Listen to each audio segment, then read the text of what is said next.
ॐ विश्वं दर्पणदृश्यमाननगरी तुल्यन्निजान्तर्गतं पश्यन्नात्मनि मायया बहिरिवोद्भूतं यथा निद्रया यः साक्षात् कुरुते प्रबोधसमये स्वात्मानमेवाद्वयं तस्मै श्रीगुरुमूर्तये नमः इदं श्रीदक्षिणामूर्तये बीजस्यान्तरिवाङ्कुरो जगदिदं प्राङ्निर्विकल्पं पुनः मायाकल्पितदेशकालकलना वैचित्रचित्रीकृतं मायावीव विजृम्भयत्यपि महायोगी वयस्वेच्छया तस्मै श्रीगुरुमूर्तये नमः इदं श्रीदक्षिणामूर्तये तस्मै श्रीगुरुमूर्तये नमः इदं श्रीदक्षिणामूर्तये ॐ सहना भवतु सहनौ भुनक्तु सह वीर्यं करवावहै तेजस्विनावधीतमस्तु मा विद्विषावहै ॐ शान्तिः शान्तिः शान्तिः सदाशिवसमारम्भां शङ्कराचार्यमध्यमाम् अस्मदाचार्यपर्यन्तां वन्दे गुरुपरम्पराम् ॐ Verse number 35. Ahamakashavat sarvam bahirantargatochyutah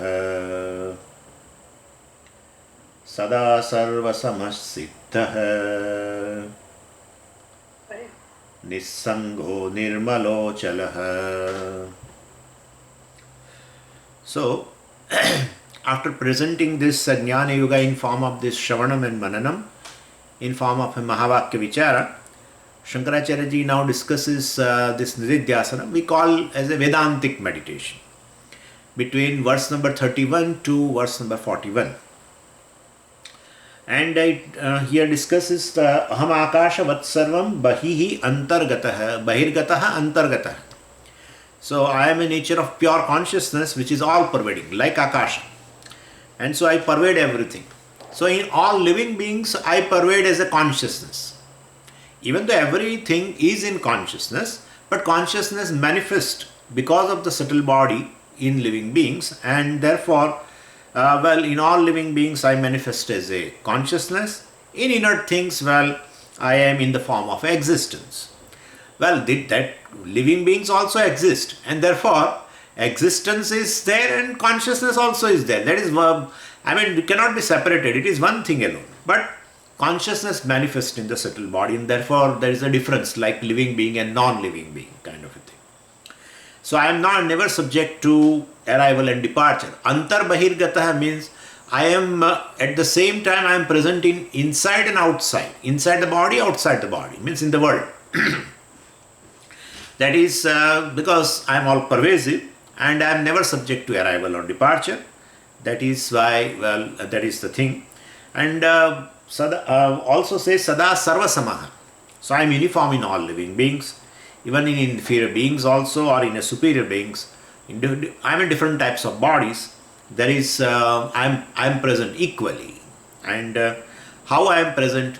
The way water is present in all kinds of waves. A bigger wave or a smaller wave, all kinds of waves, water is present. Same way, I am present in all the things, all the beings and all the things in the creation. And so there is no gradation in me. Gradation is there in Sthula Shariram, gradation is there in Sukshma Shariram, but I don't have any kind of a gradation. And that is what even Bhagavan also said, Samam Sarveshu Bhuteshu Tishthantam. Sarveshu Bhuteshtu Aham Samaha Tishthantam. I am in all the living beings present equally. And then Siddha, and we have said Siddha is Swata Siddha, self-evident, self-existent. And every other thing other than this Atma, basically what we call Anatma, is Pramana Siddham, whereas I am Swata Siddham. And there also we discussed which conscious being you are referring as a ever evident. And there also we said, there is a question between Chidabhasa and Chit, which is ever evident, which is called Siddha. So then will we say, well, this is Sata Siddha is Chit. Chidabhasa is not Sata Siddha. Chidabhasa appears conscious, but that is on account of Chit. And Chit and Chidabhasa always exist together. There cannot be a Chidabhasa without Chit. That's very, very simple to understand. Chidabhasa is a mithya. And therefore there is no Chidabhasa without Chit. And there is no Chit without Chidabhasa also. Even though Chit is independent, but Chidabhasa will be always there because one or other reflecting medium will be always there. And so there is no question of experiencing pure Chit. That's what yogis do. They go to Samadhi in order to drop the individuality. That is Chidabhasa. They want to experience just the self.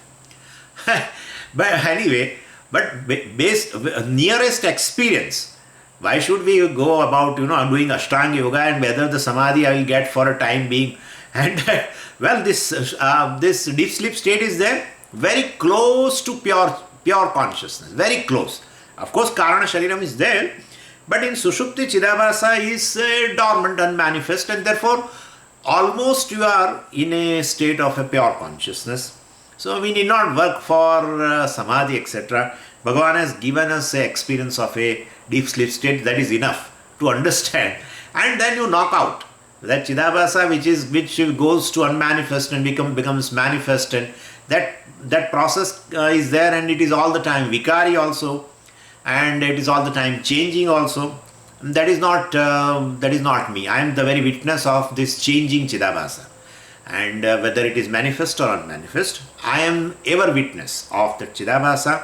We generally call it as a knower, Pramata. We have seen that. I have already explained to you the Chidabhasa is Pramata or a Karta, Bhokta, etc. But generally it is primary thing is Pramata, knower. But ultimately then you further identify Chidabhasa with the organ of action becomes Karta, and that Chidabhasa of course getting associated with the mind of course, and it will be associated, it is associated with the mind, and the mind has a Bhoktrutam and says Bhokta also, associated with the sense organs remains Jnata, but at the same time suppose through sense organs whatever data comes and he experiences pleasure, pain, etc. Well, then he has converted from Pramata to Bhokta, and so ultimately getting associated with the senses and mind, he becomes Karta, Bhokta, Pramata, everything. So even Pramata also we call it, we can divide further, subdivision as a seer, hearer, etc. is there. So therefore sense organs are association with the sense organ, identification with the sense organ is there. And Chidabhasa also is basically not the Chaitanya, there is a reflecting medium and then Chaitanya comes from somewhere and then manifests like that. And therefore then Chidabhasa, don't think that way. This Chidabhasa is nothing but, identification between Atma and Anatma. Anatma, which is a projection of the Atma through the Maya, gets, and ignorance also is there. Well, Maya does this job. Maya, basically covers the nature of Atma, Maya, and whatever has been projected like all these Dehas, etc., and show them as a reality. And so definitely Atma as though becomes Deha, and Atma as though becomes Deha, that is Chidabhasa. That's all it is. There is nothing further. So, don't think that there is a Chaitanya getting entry, like one enters into a swimming pool and dives out and nothing of that sort. So, it's just nothing but a mixed entity between Atma and Anatma. Don't think of too much about reflection and all that. Ultimately, it is, and Chidabhasa is a very anirvachaniya thing, right? And therefore, don't bother too much about it. This is how it is. I take myself as a limited being, that's all. Because of identification with the Anatma, with the medium, whatever say. Anyway, so this is, so between Chit and Chidabhasa, separation, you have to do it cognitively, in terms of understanding. Chit is always associated with the Chidabhasa, either in a manifest state or in a manifest state. And Chidabhasa is never separate from Chit, being a reflection kind of a thing, and therefore, ultimately, a Viveka itself is sufficient. Cognitively, you can separate.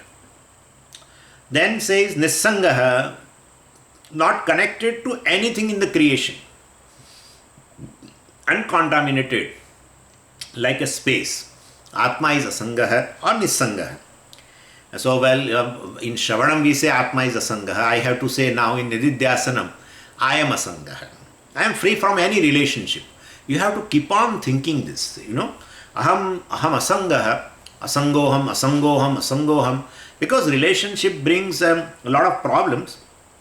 When you say I am father, then definitely related to father there are so many issues. I am mother, related to mother I have several issues. And therefore, mind should see a myth in every relationship basically. I mean, they are there.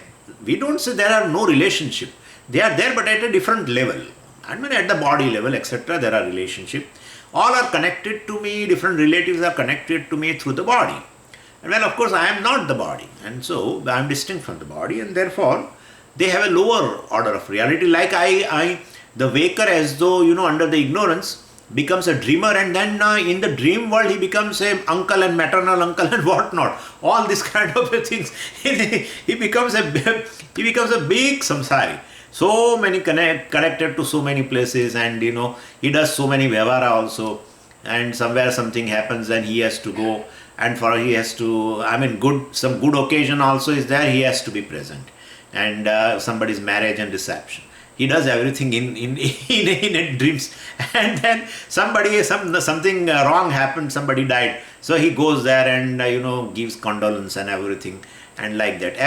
All this. Once he wakes up, he finds nothing. I am free from all this relationship called maternal uncle and aunt and whatnot. All this I am free from. This is how it is. So under ignorance, I take the body as a myself.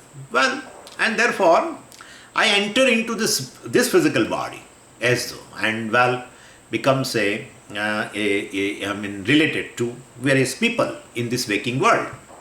Basically, if I still wake up, I will find all these things are mithya. So I am Asanga. So Asanga, basically Asanga means relationship free. That's all we have to say. Nirmalaha, free from relationship based, relationship caused disturbances. That is a Nirmalaha. Because strained relationship will cause disturbance in the present, and good relationship will cause disturbance in future.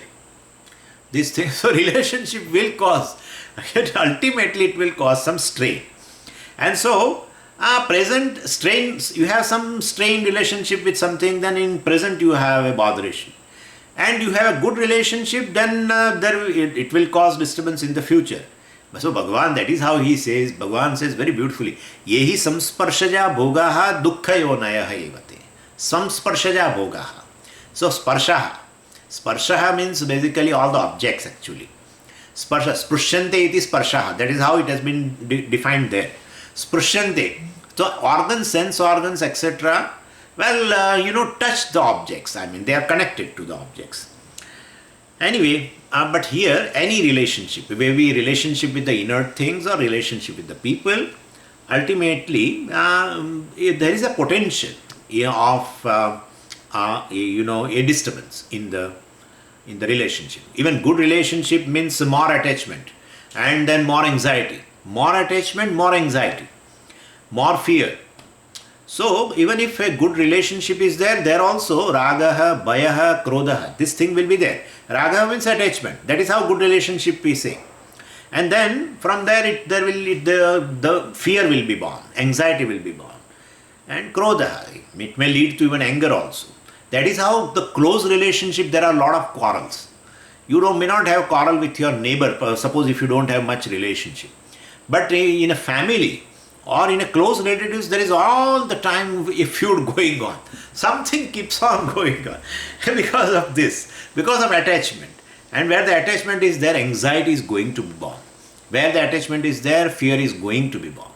And therefore, even good relationship also will create a disturbance in future. And bad relationship, strained relationship, definitely have a disturbance in the present itself. Anyway, so moksha means, discovering this relationship-free Atma.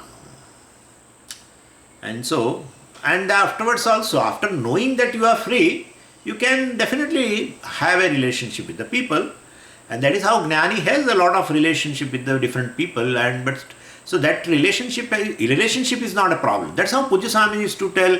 There should not be freedom from relationship. I remember he used to say there should be a freedom in relationship. There should not be a freedom from relationship. One cannot become free from relationship. Even if you go to a Himalaya, people will come there also. And otherwise birds will be there, something else will be there, and all the time disturbance will be there. Wherever you sit for meditation, some problem will be there. And you can't sit under a tree. That's all very good fantasy, that I will sit under a tree in Himalaya and do meditation, or some droppings from the bird will come on your head, and there will be some ants and so many things are there, and some other noise will be there. So freedom in relationship, one has to discover that, and that is only one way to discover, to see myself as a free from all relationship. That gives you a freedom in relationship. Even though you are related, you are free. So this is then says Achalaha. This is what we have discussed about Nirmalaha. Now Achalaha. Achalaha means a motionless. Literally the meaning is motionless, and I am motionless consciousness. And I cannot have any motion because I am all pervading. And so therefore there cannot be any motion in and also motion means basically a movement in limbs. When you say this tree is moving, then you will, because you are saying that some of the limbs like branches etc. or leaves, that has a movement. So one which has a limbs has a movement. One which is free from the limbs and definitely all pervasive cannot have any kind of a movement. Two kinds of movement, from one place to other also will not be there, and being in one place also you shake like this. That also one kind, a different type of a movement. I am free from. That's how Kutasthaha and Achala, the Bhagavan is used in the two words in Bhagavad Gita in the second chapter, where we see here Bhagavan said Kutasthaha also and Achalaha also. Wow, Kutasthaha means remaining in one place, but Kutasthaha means basically remaining in one place, but if being in one place also one shakes etc. Well, that is also not there. Achalaha, there is no movement. Chalati. Well, that one from going from one place to other place, that also will not be possible. So Atma is basically, I am basically Achalaha. I am motionless. This is one meaning, literal meaning. Second, figuratively also there is a meaning, and that meaning is a psychological meaning. Like a different situation, make me move, disturb, like that. So every event, different types of events are there. There are some very bad events. Well, we definitely get disturbed. So as though we are moved. So the person who is doing this Nididhyasanam, after some time, of course, well, he will be able to say, well, every event for him that will so what event, so what, that kind of event. Anyway, this is a practical benefit of this Nididhyasanam. So mind gets insulated from emotional shocks. And that is how they say Guruna api dukkhena na vichalyate. Guruna dukkhena. Guruna dukkhena. Guru dukkham means here a very big calamity. Guruna api dukkhena na vichalyate. This wise man, even with a very, very unfavorable situation also, he does not get moved. And that's how, this is a psychological moment here. This is a figurative. Achalaha, we are giving this figurative meaning to this thing. So Gnani has a love, compassion, caring, etc. It is there. Emotions are there, but emotional slavery is not there. That is what the thing is. So they don't have a hold over that person who is now who has already got a benefit from the Nididhyasana. So well, somebody says Gnani's mind is very difficult to describe. Why? He says there are generally two kinds of minds in the world. One is a very gross rock-like mind, a very insensitive mind that keeps on hurting people, other people. And the second type of a mind is some people have, that is extremely sensitive. They are not like a rock, but they are like flower. And they don't hurt anyone, but every behavior or words of other hurt that person. He gets hurt. He doesn't hurt, but he gets hurt. And so some people have a mind like a rock, some people have a mind like flower, getting hurt. Some people have a mind like minds like a rock, means they hurt others. So is there a possibility of a third category of mind? So they say yes. Jnani has a third kind of a mind. It is sensitive not to hurt others and strong enough not to get hurt also. That is what it is. And that has been described in one Subhashitam. And it says, Vajradapi kathorani mriduni kusumadapi lokattaranam chetamsi konu vignatum arhati. Some of you might have heard also this. Vajradapi kathorani.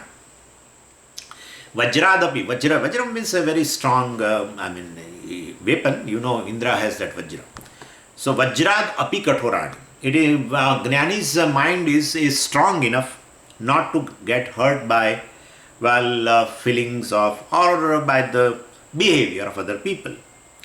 And mriduni kusumadapi, and at the same time very soft like flower also. Very sensitive also for others. Very sensitive. Very compassionate, caring, etc. Very lot of love. So very sensitive mind.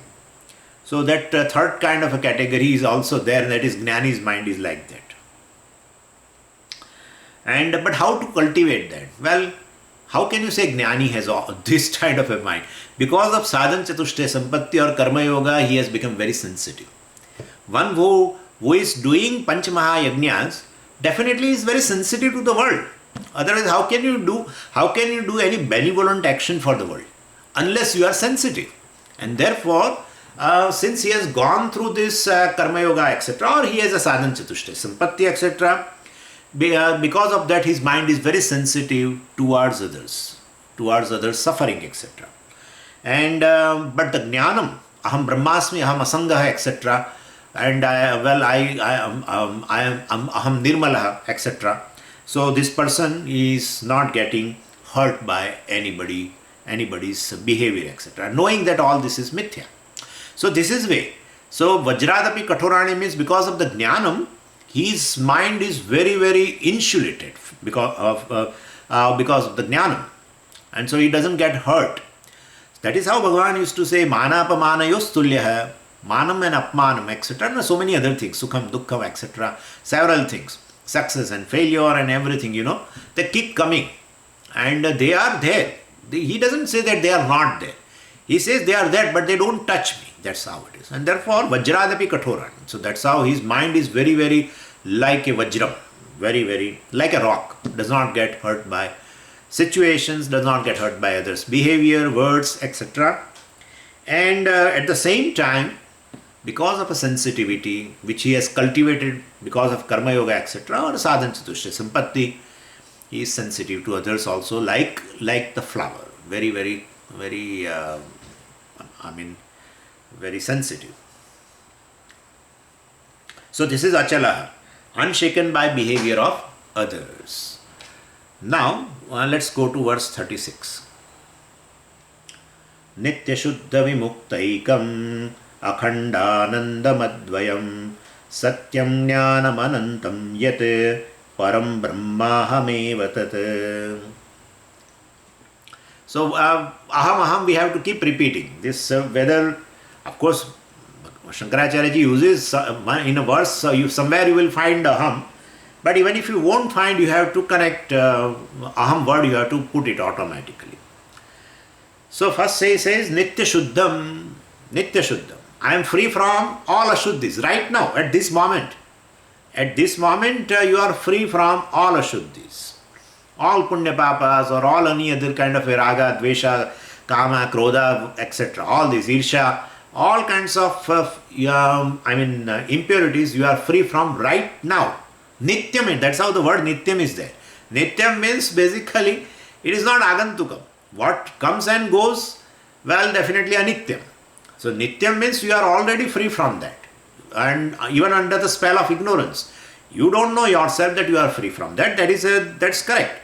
Because you have a wrong notion that I am having a jealousy, I am angry, etc. But that wrong notion you are holding on to.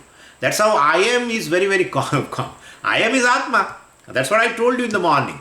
But not knowing the nature of yourself, which is free from all the impurities, you definitely impose the attributes of the mind like jealousy, anger, etc. upon I am. And that is how I am is a adhara. Now you can understand very well. I am is a adhara. I am becomes I am, even though that is Atma, but not knowing I am Brahman, free from all this, basically you superimpose upon that I am, which is Atma, you superimpose all these attributes of the gross body, subtle body, etc.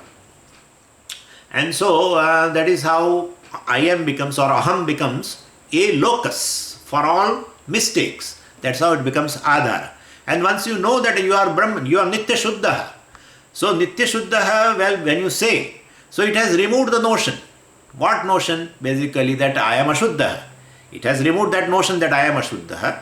So I am impure, etc. Well, all these notions that I am jealous and I am angry and etc. All this, I am having all wrong, negative emotions, etc. You have become free from that. So Nitya Shuddha becomes Adhishthan. That is Brahman actually. So I am Brahman Jnanam. Knowing that you are Nitya Shuddha, knowing that you are Brahman, you become free from the notions. That's how the Brahman or any other thing what we use for the Brahman. Nitya Shuddha removes certain notions. Nitya Vimukta removes other notions. Akhandam removes another notions. Could you follow that? And that is how all this, that's how otherwise you should have said, I am Brahman. Why should you use so many words, Nityam, all this, Achala and these and that, and because I have a wrong notion that I keep moving. One day, Swamiji, I am here in Stroudsburg, and other day I am in Chicago, and third day I am in that, and therefore, Swamiji, I keep moving and moving. Sir, you don't move at all, you are all pervasive, etc., etc. And so that is how. So we have so many wrong notions about ourselves. And wrong notions are basically nothing but the superimposition. Superimposition upon what? Superimposition upon I am. Aham. And that is how, and what is that Aham? But Atma. That is how it is. And therefore, that is Atma. And so, but how can you say it is Atma? Because I am always remain. Even when you know yourself that I am Brahman, then I am also still remains. Therefore, it is Satyamsha, which cannot be negated. You have removed that I am Ashuddha. You have removed Ashuddha. That notion you have removed. Along with, are you able to remove I am? No, I am not able to remove. So that is Satyamsha. That is Atma. And therefore, I am is basically Atma. So relax. And that is self-evident. And I am is self-evident. You don't require any means of knowledge. You are Aparoksha. And so, I am is very self-evident. I stands for consciousness, M stands for existence. And that existence, consciousness you are. Well, I am existence, then all the other impurities that I am subject to death and birth and this and everything goes. So that knowledge, that I am basically, I am immortal. That knowledge of immortal self removes the notion about the mortality, etc. And therefore we will say, this knowledge of immortal, that is Brahman, is a adhishthanam, the knowledge of which has removed all the notions. So like that. So Nitya Vimuktaha, I am free. Free from what? I am free from past, present and future. In terms of time, In terms of time. So Nitya Vimuktaha, I am free in the past, present and future. That way you can also say. Free from the past, free from the present, free from the future. No, but Swamiji, I am present. Okay, you are a present, means but that also don't never say in terms of time. I am present, but I am present. That's all. Don't say in terms of time. So you are ever present. Ever present. Ever present means what? Well, ever present means in deep sleep also I am there. And in after death of the body also I am there. And after, at the time of pralayam also I am there. That is presence. That kind of a presence you have. So I am ever present. That's all.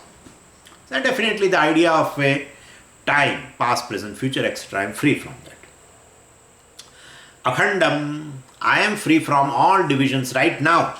Right now.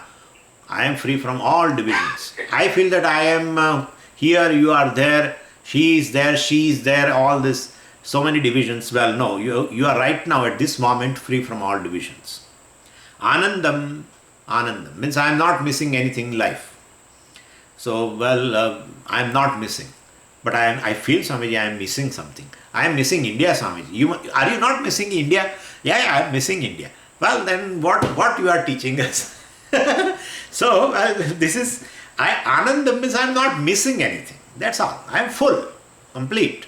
And that my fullness gets expressed without any object of desire being there or not there. My fullness expressed is independent. My Anandam, my fullness expressed without any fulfillment of desire. Sometimes what happens, we feel that after fulfilling the desire only we get fullness. But sometime after fulfilling desire we enter into another problem. Yeah, people fulfill desire of a marriage, no, not for you, you people are very, but I am saying in general, people fulfill that long awaiting desire of a marriage. And once you fulfill desire and you get married, and then now you should be happy all the time because you have fulfilled your desire. And once you fulfill desire, there should be happiness. That is what our concept is. Therefore, you should be happy all the time. Well, but then situation you know very well more than me. And therefore, this is just by the way. So, my point is, Pujya Swamiji explained, this is a so wrong notion that fulfillment of desire brings happiness. It's a wrong notion. Fulfillment of desire brings sorrow, can bring sorrow. Sometimes you desire something and that by the time the object comes, the desired object comes, you might have lost the interest or you might have found out some wrong side of that object, and you thought whether if it doesn't come I will be happy, but now it has come, and so you don't know how to handle it. Really, sometimes it happens so that you don't know how to handle it now. So never think that I fulfill my desire and so I will be happy. It is not like that. Without fulfilling desire also you can be happy. With fulfillment of desire also you can be unhappy also. And therefore all these equations are wrong. And therefore my fullness has nothing to do with the fulfillment or unfulfillment of desire. That's my nature. That is nature. That is nature which is independent and unaffected by anything, any external situation. And fullness expressed, we have discussed in Tattvabodha that in a given situation my fullness gets expressed. Well, anyway, so I am Ananda, I am not missing anything in my life. So as long as I have some desire to fulfill, samsara will be there. And here it says I don't miss anything. So if things come, it is wonderful. If things do not come, still it is wonderful. Advayam then says Advayam, without a second thing. Dvayam means a second thing. Advayam, without a second thing. I am without second. There is nothing other than me. There is nothing like me. That's how we have to say it. There is nothing other than me. There is nothing like me. Like I am consciousness, and therefore there is nothing other than consciousness. One thing. And there is nothing like consciousness. Consciousness is one, limitless. There cannot be two limitless. And therefore, I am limitless consciousness, and therefore Advayam, there is nothing other than that. So intellect definitely will create a doubt here. And therefore, as the intellect creates a doubt, Nididhyasanam is stopped. That's how Shravanam and Mananam is very important. So Advayam means has to be resolved in Mananam. No doubt should left over after Mananam. But Swamiji, there are two things at least. You said Atma and Anatma, you only have divided. There are two things, Atma and Anatma, at least two. Therefore, how can you say, I am Advayam. I am one without the second. So Atma is distinct from Anatma basically. So, Sthula, Sukshma, Karana, Sharira are at least there. At least that much is there. Other things you may forget. But at least Sthula, Sukshma, Karana, Shariras are there. So there are two things. That's how they say. Consciousness and matter. Consciousness and conscious thing and inert thing. How can I say that I am Advayam? That's And this is very, for your kind information, if you want to note it down, you can note it down. In Mandukya Karika, in the third chapter, Advaita Prakaranam, oh, so much discussed, a very logically proved Advaitam, that there is a non-duality. It has been proved there in Advaita Prakaranam. In almost, I think, 48 verses are there. 48 verses, they are logically proved that there is a non-duality alone. But anyway, let's take an example. Even plurality, plurality is there, therefore, well, definitely, Advayam is not there, you cannot say. Even though there is a plurality, but there is a reality is one. In plurality, you will find there are several things, but they all may be mithya. And there are several examples for that. Well, in a certain barber shop in Ahmedabad, he has kept, in both the sides mirror. Both the sides mirror. So mirror face each other. And when mirror face each other, the shop is just 10 by 10 actually. But that shop looks so big. And you find several reflection on this side and your several reflection on that side. So you feel several Muktatmas are sitting at the same time in a barber shop. That to imagine. So, I mean, in a barber shop, several Muktatmas are sitting on both the sides. When you keep, two mirrors parallel to each other, facing each other rather, then you find several reflections. And that room looks so big. And so, several reflections are there of me. Plurality of Muktatma, right? But still, reality it is one. And the other example also we have, in a deep sleep state, etc. Then when you create a dream, well, etc., you experience an entire Anatma Prapancha. All living beings are there, non-living beings are there, and dreamer is there. Dreamer says the world is outside this me, right? Dreamer experiences the dream world, it is outside him. And he says, I am dreamer and this world which is different from me, I am right now experiencing. I am seeing the sunset and I am eating this pani puri, whatever. Several things are there. So, so much plurality is there, but it is not real, you know very well. And so, this is the way you have to resolve with this kind of a thing. I am the consciousness, bodies, etc. Mithya. There is nothing really called the body. That has an appearance, of course, but in reality, every body is consciousness, and that is how there are, even though plurality is there, but all the bodies basically are mithya, non-separate from the Atma, and therefore there is only one consciousness which pervades everything. Like even though there are several waves are there, several ornaments are there, or several pots, etc. are there, but basically there is a one entity. So there is a plurality. Does not mean the reality is also in terms of a duality. There need not be a duality. There is no second thing at all. One consciousness alone. But then if Swamiji, body is a consciousness, when I understand that body has to resolve, body will not resolve or dissolve. Nothing will happen. That's what I said to you. Mithya means you will understand that is not real thing. Like once you understand that wave is not a real thing, water alone is the reality, it does not mean wave will stop. Wave will keep on coming for 50, 60 years. If you go to a seashore, all the time you will see waves only.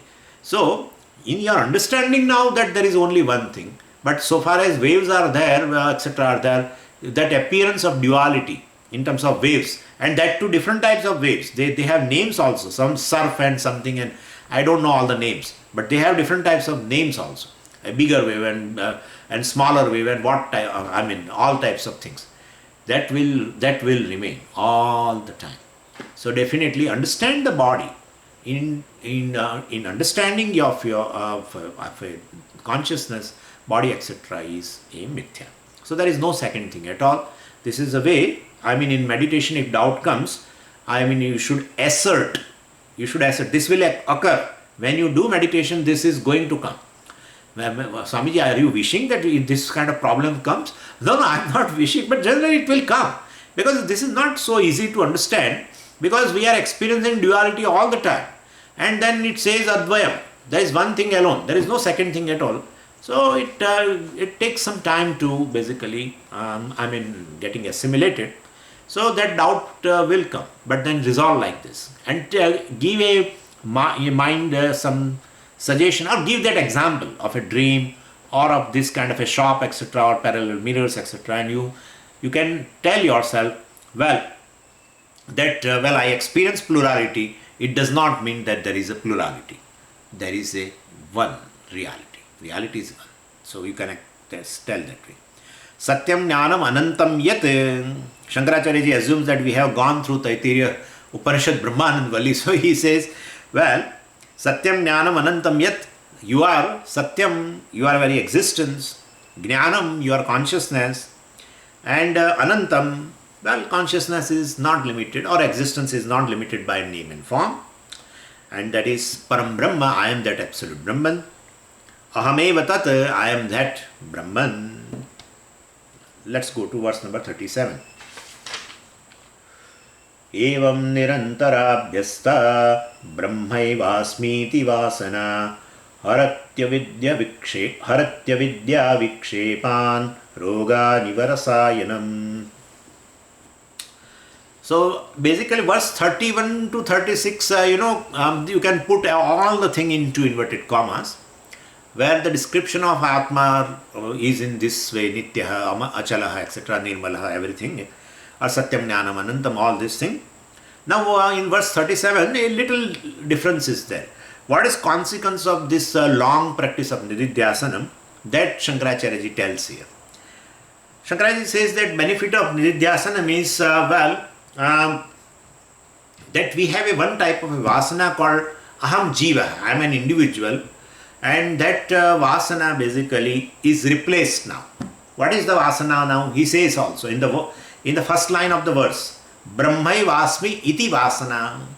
So basically, this vasana that I am Jiva, that vasana means subconscious mind. Anyway, I will explain you. So all our vasanas, our impressions are that is the subconscious mind. And so that vasana is replaced by Aham Brahmasmi vasana. It is deep in our subconscious mind.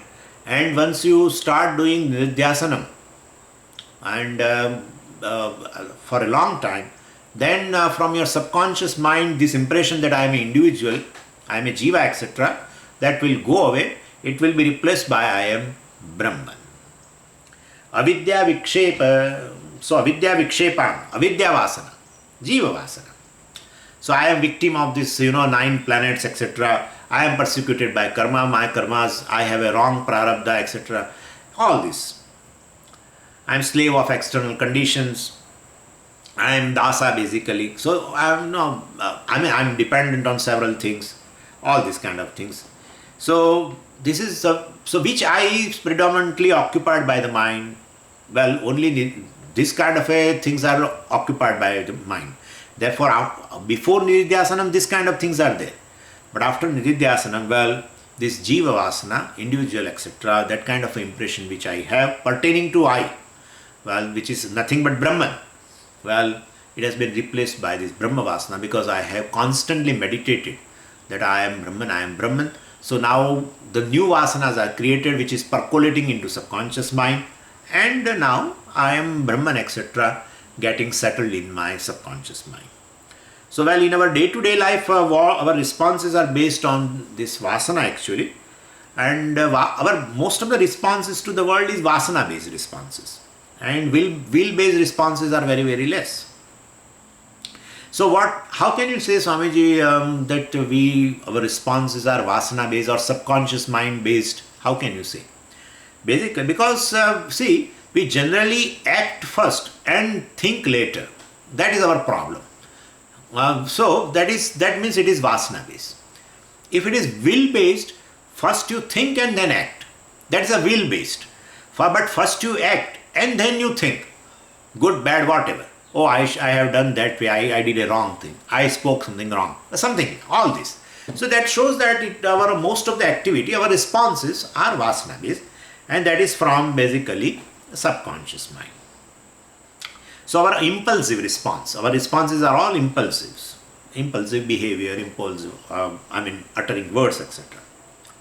And that's how we have to regret also many times, right? It happens that after uttering certain word, we feel, then we'll say, no, sorry, I did not mean it, and etc., etc.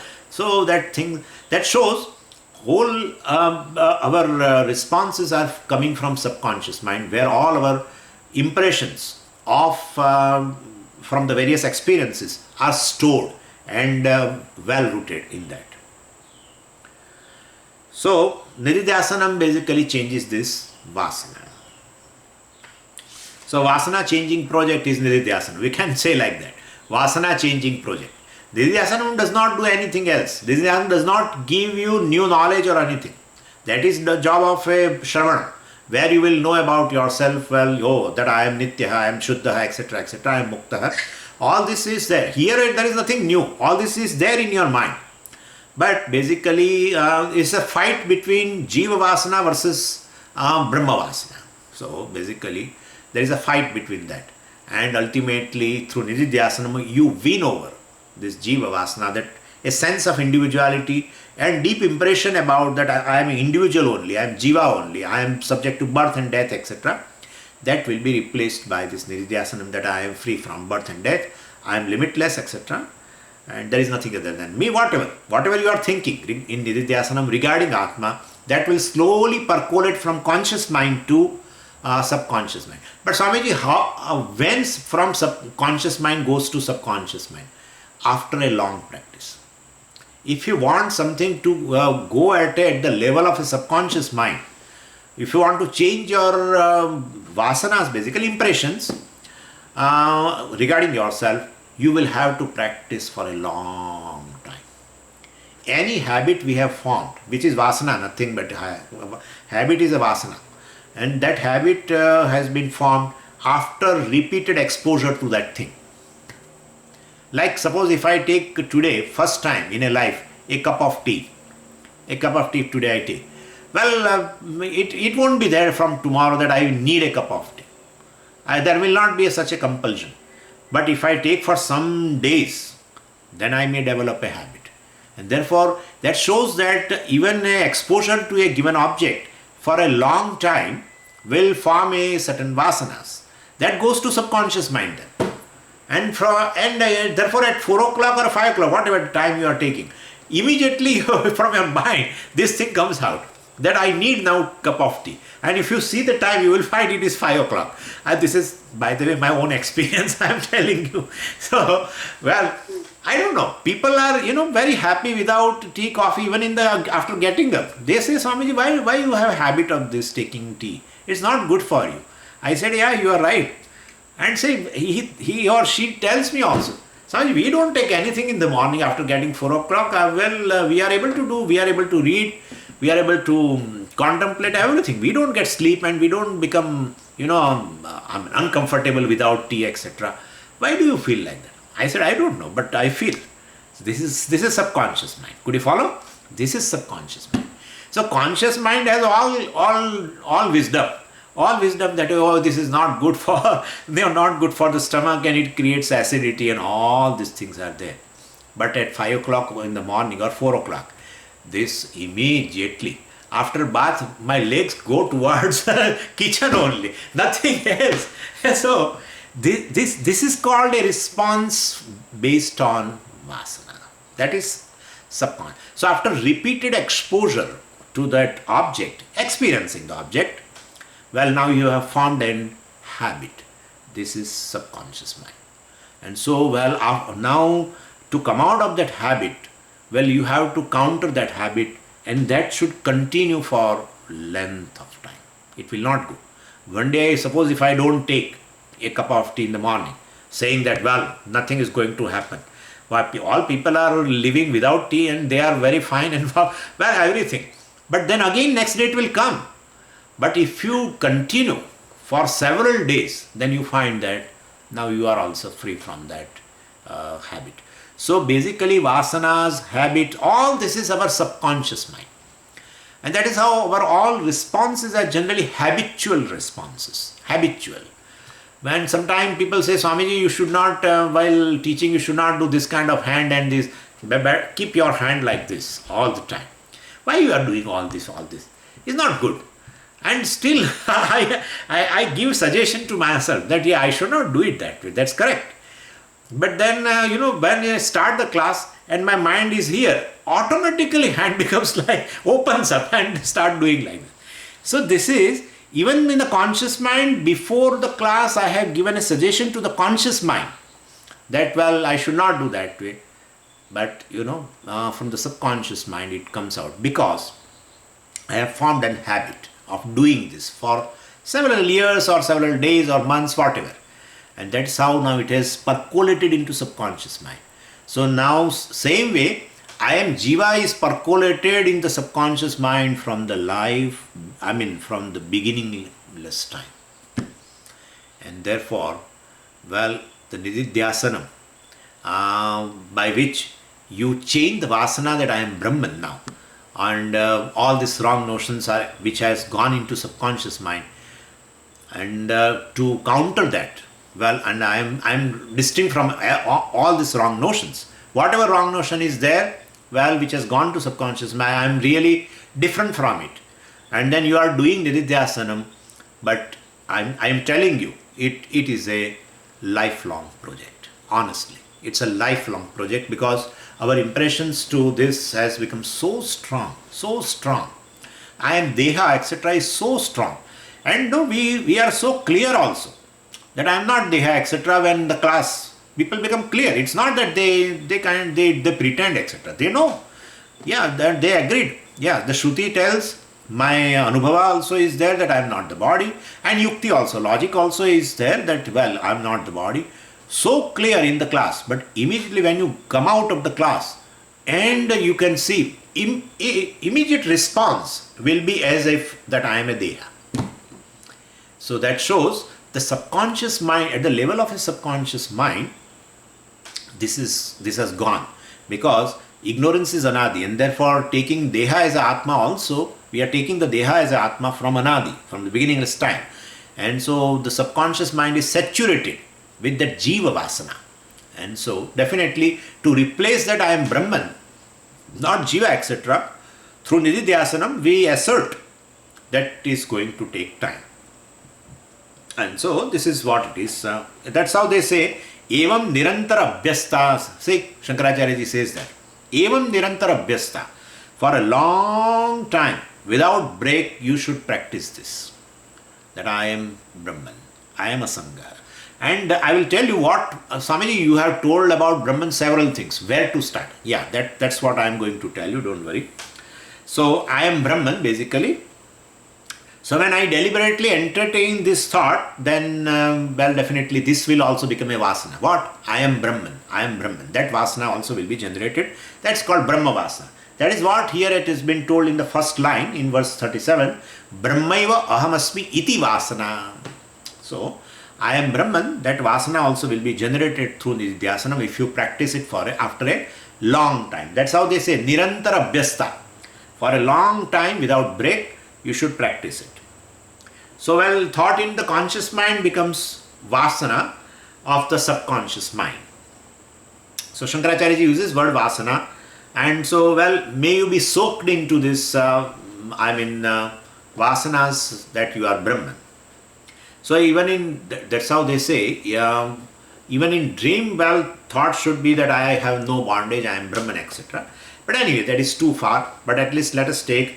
So first, this I am Brahman, etc., that should enter into our subconscious mind, and then it will push away all that our wrong notions, or the samsara vasana, that I am samsari, I am limited, I am suffering, I am having a birth and death, or I am subject to all kinds of karmas, etc. All this will be slowly pushed away. So, well, many emotional scares are there, traumas are there, bitterness is there, guilt is there, hurt is there. And several times we were made fool also by people, cheated also. All these things are there in our subconscious mind. And because all these are experiences. Any experience, when it takes place, the impression will be in the conscious mind at that time. Then new experience takes place. Then new impression. Then again new experience takes place. Then new impression. Then whatever has been that older impressions are there, that percolates into subconscious mind. That is what is happening. And that is how we have several this kind of scars are also there, emotional scars. Some incident might have happened 20 years ago, still someday suddenly it comes out. So that shows it is there, not from the conscious mind, but it is from the subconscious mind. So that jiva, that ahankara should be displaced. So avidya vikshepan rogan, avidya janya vasana, that I am individual, etc., should be replaced. Now where should I start? Should I start from I am asangaha? Should I start from I am nityaha? Or from where should I start? Depending upon your subconscious mind, depending upon your impressions, you have to do. Suppose in a conscious mind something bothers you, like you check whether in a given in a waking state, what is the most what is the thing which bothers you most? What is the thing which bothers you most? For some people, relationship them bothers them more, lot. Like suppose a son is not properly behaving or something, or a daughter is not properly behaving, etc., etc., whatever. Or a wife is not properly, I have all the time some kind of a collision with her or with her husband. So then during day, other things are there. They also bother, but this thing bothers most. Then you have to pick up that I am asanga. You have to pick up first this thing. I am asanga. I am free from relationship, because ultimately your subconscious mind is saturated with this, that basically this person is a botheration to me, because day in and out you are experiencing that person, and therefore, and his behavior, his way of talking, something, and that you are experiencing again and again. So that abhyasa, because of that, your subconscious mind is saturated with that this person is a problematic for me or is a botheration for me. And so you have to start accordingly from the teaching. So then you have to start that I am asanga. It will take time. Definitely it will take time, but it does its job. That I am asanga, basically you have to see how I am free from all the relationship. Relationships are there, but that is at a different level. And that level, definitely at a vyavaharic level it is there. And I cannot be affected by what is mithya, etc., or what is vyavaharika. And so definitely at the body level, all the relationships are there.